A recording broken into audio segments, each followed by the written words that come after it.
Hello, my name is David Wick, and I'm delighted to be here to interview Joni Carley on her outstanding book, The Alchemy of Power, Mastering the Invisible Factors of Leadership. Leadership is something that I know something about. In my career. I've worked at Levi Strauss, Stanford University, Sun Microsystems, uh, in NGOs, working with the United Nations, working with leadership in many different ways. And I'm the executive director of the Ashland Culture of Peace Commission related to the UN work, as well as the president of the Rotary E Club of World Peace. So I'm very inspired by Joni's work. This is a masterwork.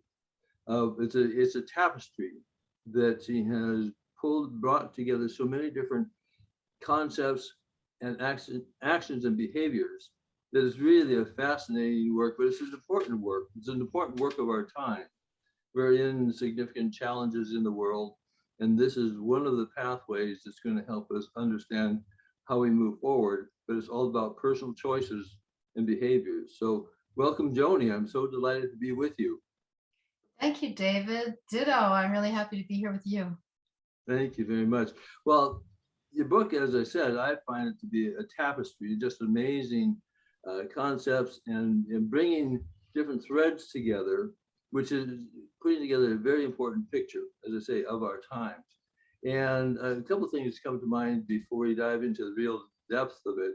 What was the inspiration behind creating this? Why did you write this book? I had traveled the world trying to learn about what it motivates human beings and how do human beings make things happen? What causes what? I'd been in the jungle with shamans, with the tribe of headhunters. I'd been through the Far East. I'd been through every kind of university and self development, and I'd really looked into a lot of technologies of human potential. And I wanted a way to bring it together. I'd done some very deep diving in spiritual literature and philosophical literature and experiences. And I really wanted to bring it to what's on a leader's desk right now, to Mm-hmm. make all of this stuff practical and to tap into these many, many generations of wisdom that have survived all these generations for a reason, and yet we rarely pull the thread through to apply it to what's going on in our worlds right now. So you're doing a deep dive into knowledge and wisdom of the past as well as current. Um, Let me ask you this before we get into the real detail again. What would you like to achieve with your book? What is the impact that you would like this to have?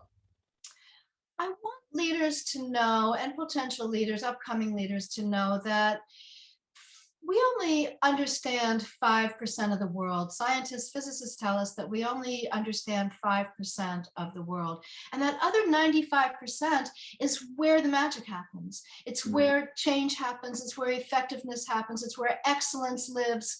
It's where we produce more than the sum of parts. And I wanted to give people access to that 95% of the world that is causal. It's the metaphysical part, the part we don't understand, the part that's beyond the physics, that our physicists tell us is 95%. This is not a number I'm making up, but this is what we understand. And so even though it's mostly mystery, it doesn't mean that you can't access it and use it to your greatest advantage. Mm-hmm. What would you say? What would you like to go into to begin with? How do you want to open the story and tell the story of your message? Well, the book is in three parts, and this is what the book looks like. It's The Alchemy of Power, Mastering the Invisible Factors of Leadership. And it's in three parts. So the first part unpacks the metaphysics and gets into some of these deeper principles, gets into what's behind what we can see, what sages through the ages have told us forever, to tap into that and to expose it, unpack it in a way that's accessible. And the second part is applying that. is to taking that and taking what's on your desk right now and using these principles to further the work. And the third part looks at the historical context. This is where we are today. We are in a new paradigm. We have shifted from old ways of doing things to a new way of looking at the world, a way that is more values driven. We know now that the way we've been doing things is not a survival plan for humanity or for many other species.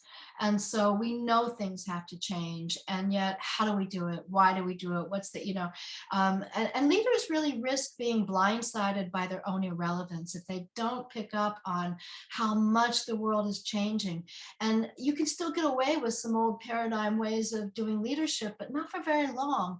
And people who are grappling onto these newer ways, really ancient ways in many cases of doing things, their share prices are going up, their profits are going up, their retention is better. We have the data now. When I got into this, 25, 30 years ago, this was all a crapshoot. I didn't know that this was going to lead to anywhere. It's just where I was being led. And many, many, many other people. There's a critical mass of people who are thinking the same way, who've been led to look at these deeper principles and apply them.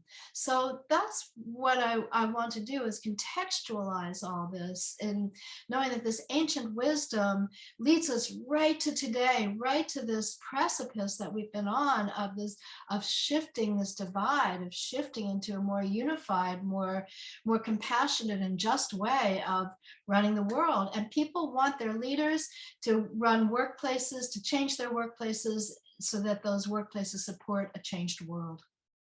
Well, one of the things that is very interesting is bringing concepts in that are ancient concepts in many cases, and some that are very new. But part of it is, I see, is languaging. So people who are leaders, or those in the business world, or that are watching this, what around just some of the language that you use around alchemy, around metaphysics, around mojo? And some of these words maybe say, whoa, wait, what's going on here? That's a bit fringy for my business, or for me to be thinking about. So where do you go with that? Well, before I unpack some of those words, I want to address that fringy conversation, because it's one that I've looked at my whole life, and many other people have been disregarded out of just being tossed away with that word. And I deal with that in the book in what I call fluff theory. And so what most of our kind of standard business approaches have done, and nonprofit leadership approaches have done, is to say that all of this stuff that we can't understand as well, that we don't measure in terms of dollars or in terms of X amount of people were served, or that kind of thing, then that's fluffy stuff. It's inconsequential fluffy stuff, and it just gets dismissed. And there's absolutely no data to back that up. It's complete mythology that stuff is fluff. In fact, the data is very, very clear that when you attend to some of these deeper, intangible issues like values and culture, when you deal with those, that's when the numbers get exponentially better, whether you're talking about social indicators, financial indicators, profit indicators, everything pretty much goes up when you take the time to address these things. So metaphysics is the science and the philosophy of causality. It's the study of what causes what. And when you deal at that deeper level and you use those principles consciously, that's alchemy. So let me give you an example of alchemy. So you have two leaders. They have pretty much the same resources in terms of people who are trained about the same, have about the same level of experience, same social strata, and they have the same materials, they have the same amount of time, they're putting out the same product. One team produces excellence, innovation, they go out for beers and have a good time afterwards. The other team is traumatized, the product was late, there were some issues with it, they're going to do it the same way next time anyway. So what's the difference? The difference is alchemical. because all the things you can measure were the same. And this happens all the time, every day. You know, there are teams producing the magic, and there are teams that aren't. And we have this old part of the fluffy myth is that we believe that alchemy is just this old crazy idea about turning lead into gold, but that's a very limited definition of alchemy. That's not what alchemy necessarily is. Maybe that would be one nice exercise in it, but day to day, we're all doing alchemy. You know, just look at how you approach someone one day, approach them differently the next day, you're going to get a different response. And we're talking about resonance. And this gets into the word mojo, which I use a lot in the book because I found it was the most, it was the easiest access word, and it really describes it. So mojo is that spark of life, that zip, that pizzazz, that zoom, that you know, that makes you live, right? We can put all the elements of grape in a lab dish. We can't make a grape, because we don't have that spark of life. We don't have that metaphysical understanding yet to cause life like that. And so that spark is always going, and it is immeasurable. It just is, it's infinite. It's infinite, and it's unique in each of us and common to all of us. And so that spark, I bring a lot of the book back to that. In fact, if you take nothing else from this, listening to this right now, ask yourself every day, how's my mojo? And if you're a leader, look around in your place of business and ask, how's everybody else's mojo? How are the employees' mojo? How are the suppliers' mojo? How's the customer's mojo? You know, how is that energy? How is that pizzazz? How is that extra something special that as the Taoists told us, if we name it, then it's not it, right? So all of these names, mojo, all of these things are never going to be adequate to name it. But we have to name it something so we can start to talk about it and wrap our arms around what is this and why is it important? And that mojo, if you have, when mojo flows the way that values go and how the culture is. So think of mojo, you know, as a seed in a culture, in a cultural soil. Some soils are going to make it grow and be a really lively plant with a lot of fruit. And other soils, it's going to struggle and maybe not even take root. And you know, metaphysical mojo is the same. It's going to flourish in some places, and people are going to wait till they get home to tap into it in other places because it's a precious resource, and they're not going to bring it where the soil is too crappy for it. So again, you're talking about enthusiasm, or you're talking about, you know, again, some of the languaging words that, you know, relate to mojo. So it's enthusiasm, it's inspiration, it's the energy. Moving forward energy. I'm just trying to think of the translation of, you know, people in the business world right now, you know, because it really is about relationship and how people are feeling, and, you know, up energy, a lot of, you know, care, you know, of good leaders bring out the best in people. And it's a presence. It is, because you can have a lot of mojo and not be enthusiastic in the moment. In fact, if something's going wrong, you're really going to be very unenthusiastic if you have a lot of mojo, because it's not going to fit. But there's a presence. If you bring your whole self, you got your mojo there. And if that means you're really serious and drilled down into something, that's still a lot of mojo. Right? You may not be interacting with anyone. You may not look like, you may not even have barely taken a breath. And by the way, breathing is a great way to reconnect. If you're thrown, stop and take a few breaths. It's the most ancient and the most tried and true way to reconnect with that spark. And to notice, you know, it's hard to take good, calm breaths and good, deep breaths if your mojo is not flowing well. So that's a good indicator of how am I breathing is a good way of looking at how's my mojo going. So you have the understanding of using the energy and essentially our whole self, you know, our whole consciousness, which you're talking about. And you also talk about how to engage that or how to enhance that. So there's practices, there's things that you know, suggest, you know, we can do. And there's choice. I mean, you're talking about being aware so we can make choices to be more complete and more, have a greater mojo, I'd say. Yeah, one of those is meditation. And there are a gazillion and one ways to meditate, and you can find things on YouTube. You can find it in your local library. Sometimes there are classes. There are all kinds of ways. Just sit quietly and you know, watch your breath for 5 minutes, 10 minutes. But I consider that hygiene, spiritual hygiene, and just part of a morning routine. It's amazing. The studies are very, very clear on this. You know, as much as we're talking about things that seem esoteric, that's the wisdom voice. There's also the wonky voice that's part of this. I like the data. I like the numbers. I like to see, you know, what really, it's about that. It's a yin and a yang, right? And the data is important, but we've had what I call yangitis in the book. We've gone so far into data. It's important, but we've lost this yin, this kind of opening to humanity, to values, to greater good, to presence. You know, if I trust everyone around me, I'm going to be fully present with them. If I'm worried that they're going to put me down or try to get over somehow, or you know, compete with me in some way that it's not fair, I'm going to close in. There's a little less of me available, maybe a lot less of me available. And a leader loses tremendous amounts of capital by allowing a culture that cuts off people's humanity, people's mojo, people's energy. Mm-hmm.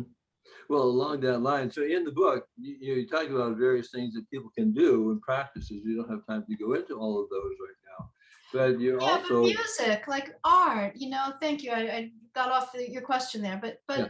taking time to get into something, a walk in nature, to just be quiet, to laugh with a child, to just take a moment. Sometimes it's just going into a stall in the bathroom and just taking a moment to stop something is huge.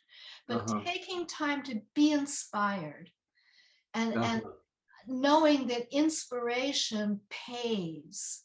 We don't always have the direct correlations statistically, but we have enough of them now that we know it pays. And yet we still all have this fluff mythology going in our heads that says, I can't take time to be inspired. I have to produce the next widget or the next report or the next dollar, or that, you know, and we get off track by believing that we're on one track. And that's what, you know, I go into yin and yang a lot in the book as a way of breaking down the metaphysics.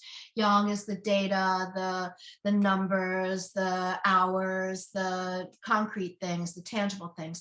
Yin is the more intangible things, the values, the culture, the more expansive, being inspired.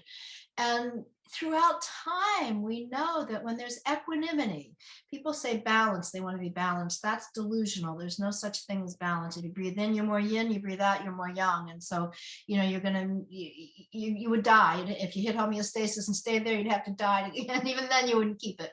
So, you know, there are times to be more yang. There are times to be more yin. And but we have never valued this yin part. And that's really what the book gets at, is that we've had yangitis for millennia. We've been militaristic in our thinking. We've been dollars-based in our commerce and in our economies.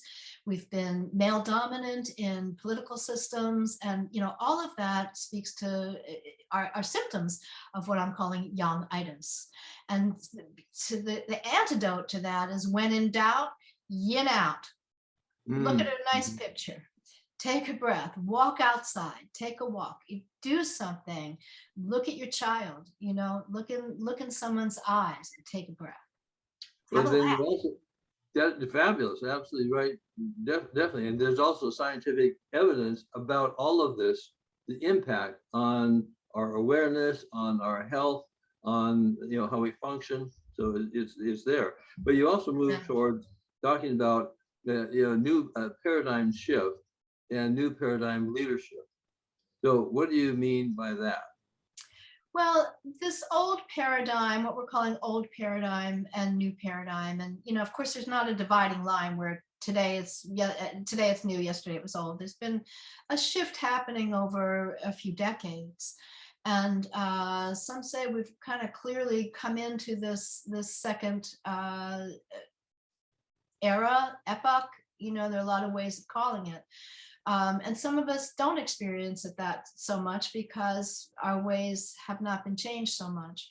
But people who are in many other places around the world are experiencing massive shift as their island nations flood and as economies tank.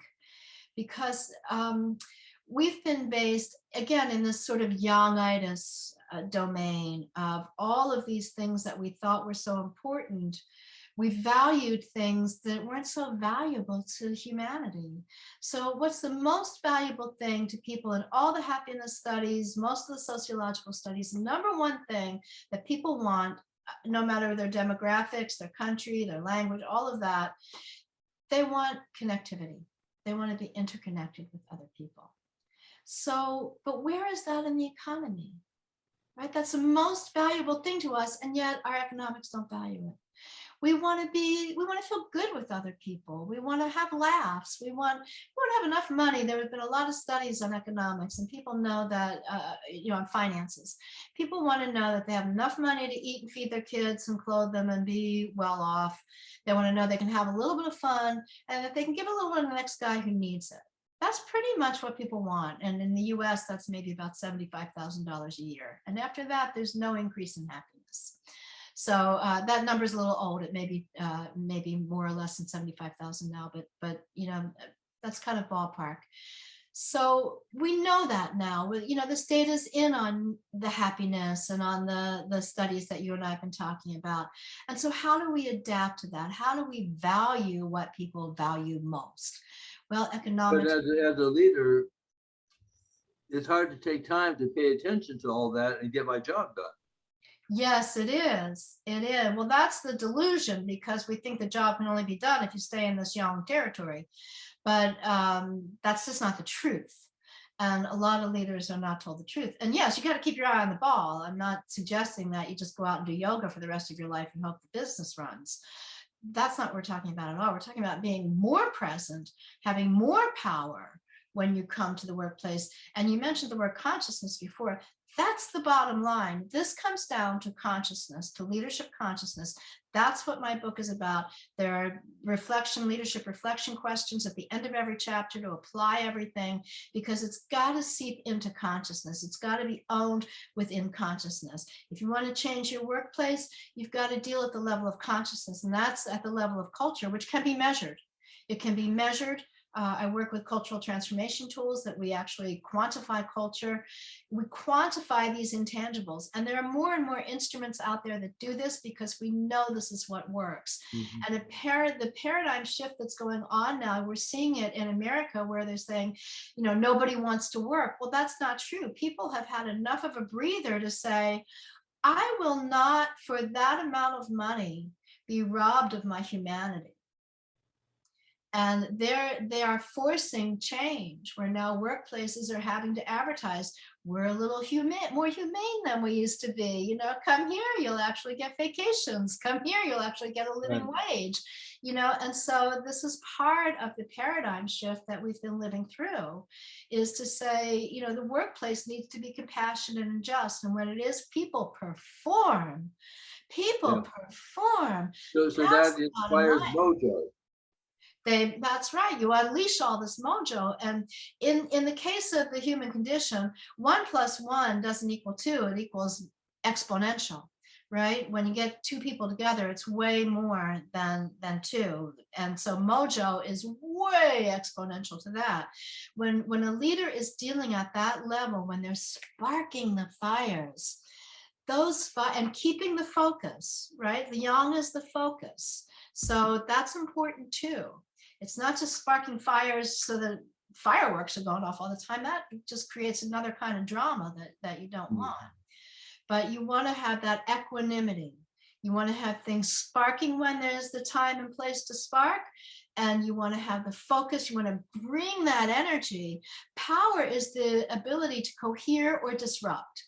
It's the ability to change one thing into something else. When you've got the entire life force of your workforce at your disposal, and you are conscious of the condition of that life force, of the flow of that life force, of the coherence of that life force. And that's why I like to measure culture, because it measures the coherence of people. When you get all that together, it takes a lot less time to get things done, and you reach a level of excellence and innovation that gets things done better, faster, and cheaper. But because we all have this fluff mythology playing in the back of our heads, we think, oh no, I gotta pound it again. I gotta punish that person if they don't do it. I gotta belittle them if they don't do it because I'm in control. That kind of control, it's past. That day is done. It doesn't work like that. It never really worked well that way, although there's a lot of profits were made that way, but a lot of pain happened that way, and we have an unsustainable planet as a result. And so if we're going to get through to the next era after this paradigm change, we have got to pay attention to some of these so-called softer indicators, although what we're finding is nothing could be more firm than the value of these indicators. So then when you're talking about the alchemy of power, so it sounds like you're saying as a leadership, it's really understanding these tools and actually practicing and growing in our ability to tap into and enhance our own mojo, as you say, our own, how we approach this, but it's having choice in power. So it's making choice in how we lead and how we impact our people we're working with in the organization. Yes, it's self-development, and that gets a bad rap, and rightly so in a lot of cases, because there's a lot of narcissism going on in the guise of self-development. And so I'm not talking about that, but I'm talking about really developing as a human being, which is where hobbies and arts come in. We're taking that breath, doing that meditation, looking at yourself and saying, how did I affect the mojo today? I put that person down. How much more of that, how much of themselves are they going to bring to work tomorrow? How much of their mojo is going to be at my disposal tomorrow? Well, if you put them down today, I guarantee you a lot less of it. And as that goes on over time, way less of it. And we measure that very carefully. We measure that in entropy numbers, energy not going toward mission fulfillment. We can give you real data on that. And the data is just really shocking when you see how much of your resources you're throwing away by not doing your own personal homework, by not going back, cleaning up a communication. Just because you're the boss doesn't mean that your communications were on top of things, were not sloppy. And so to go back and say, you know, I came down on you kind of harsh yesterday, and this is what I wanted, but this is what I said, and so I'm really sorry. You know, apologies are really powerful, powerful tools when they're done authentically, when they're done with the self-searching. And so, you know, never-ending self-development, always looking at how can I be a better human being, and doing that. And having the confidence that being a better human being equals being a better leader. They are one and the same thing. Outstanding. Well, and as you also say, you know, towards the end of the book about, and you have been engaged with the United Nations and with the whole focus on values and deep, you know, work in that area. But you come to, towards the end, is how to create the world that we want. What does that mean? What is your vision of that? And what do you hope people who are watching this can do to contribute to that? My personal vision is I want a world where everybody goes to bed safe, fed, and warm. And, you know, everybody's got their own vision for the world they want. That's part of it too. Take time and think about that. What is your vision? What's a greater vision for the world, for yourself, for your community, for your region, and for the world? What do you see? You know, asking yourself that every day, that's part of self-development. So for me, especially around the United Nations, I'm seeing that a lot of this leadership transformation, which is a lot of the space I work in there, cultural transformation and leadership transformation, particularly values-driven transformation. That is where the magic happens. When values are fulfilled, that's when people come with all their mojo, when their values are fulfilled. That's when the profits go up. That's when the social indicators go up. We know that values fulfillment works, and that when values are fulfilled, cultures are strong and they're resilient. Disasters and problems are always going to be happening. That's just the reality of living life on earth. That was Buddha's great insight. There is suffering and there will always be suffering. And so, but how do you mitigate that? How do you create a culture that doesn't create more suffering just by means of the culture that it is? How do you create a culture where suffering can't live here? Think about, bacteria in a lab dish, a culture in a lab dish. Some bacteria can live, some can't. Well, poverty, inequity, injustice, all of those things are living in cultures. The Shuar tribe, who I stayed with in the Amazon jungle, they're headhunters. They're fierce warriors. Depending on who you ask, they don't headhunt anymore, but they're fierce nonetheless. But there's no hungry kids. They would only headhunt or kill the leader of the other opposing force. They would never harm a plant in warfare, certainly not a child or non-warriors. So they thought we were incredibly barbaric by how we think. So it's that kind of turning things on its head. We're in a topsy-turvy time right now in terms of what's right, what's wrong, what's true, what's valuable, what's not.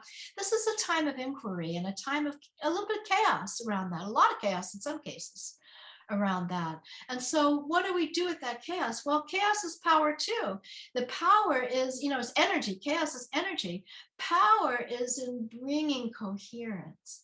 And we know that people move, they come together around values alignment. It's more powerful than genetics, according to twin studies. It cuts across all demographics. There are tons of studies on this. And in fact, in the Alchemy of Power, Mastering the Invisible Factors of Leadership, I have a huge glossary that defines all these terms and huge references with many, many, many studies of how values drive results. Well, this is fantastic. Well, thank you, Joni. I think this is just, giving a brief overview of the depth you have in your book. And we're at a time of making choices, and people are saying, "Holy cow, we're in chaos," as you said. Yes, we are. But this is a way to move forward. This is giving some guidelines, some milestones that we can make some choices about. So thank you very, very much. Appreciate this time together. Thank you, David. Thanks so much. It's good to be here. Thanks. Bye-bye.